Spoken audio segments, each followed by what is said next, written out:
국회에서는 연일 신종 코로나 바이러스에 대한 정부의 대응을 놓고 공방이 이어지고 있습니다. 네, 민주당은 바이러스보다 무서운 게 불신이라며 가짜뉴스 차단의 필요성을 강조했고, 한국당은 정부 방역이 한계 상황에 직면했다고 비판했습니다. 국회 연결합니다. 정다혜 기자. 네, 신종 코로나 바이러스 사태에 대한 정부 대응을 두고 여야는 엇갈린 평가를 내렸습니다. 민주당은 어제 정부가 관리 대상을 중국 전역과 태국, 싱가포르 방문자 등으로 확대한 데 대해 이 지역사회 확산을 감안한 적절한 조치라고 평가했습니다. 그러면서 감염병보다 무서운 게 불신이라고 강조했는데요.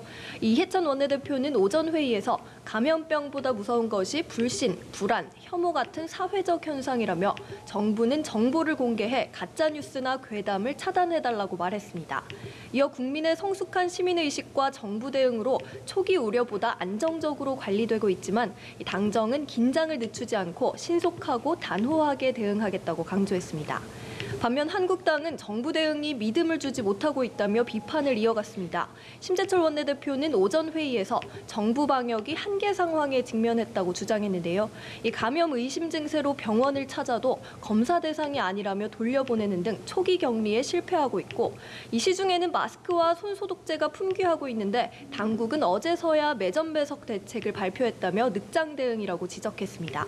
그러면서 이 와중에 정부 여당은 근거 없는 낙관론과 자화자찬으로 국민의 울화통을 자극하고 있다며 지금이라도 중국 방문자들에 대한 전역 입국 금지 조치를 단행해야 한다고 주장했습니다.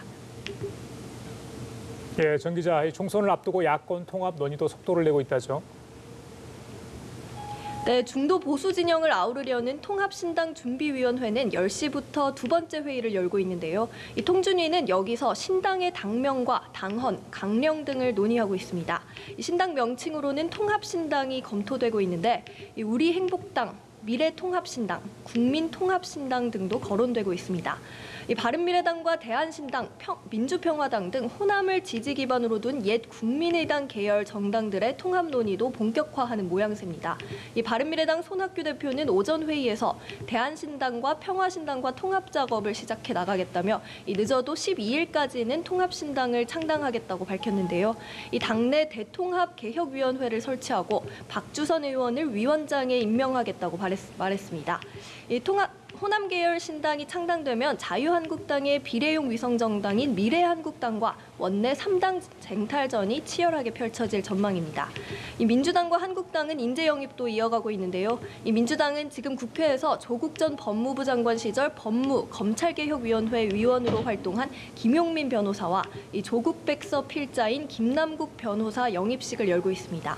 이 한국당은 조금 전 윤봉길 의사의 장손녀인 윤주경 전 독립기념관장을 영입했습니다. 지금까지 국회에서 전해드렸습니다.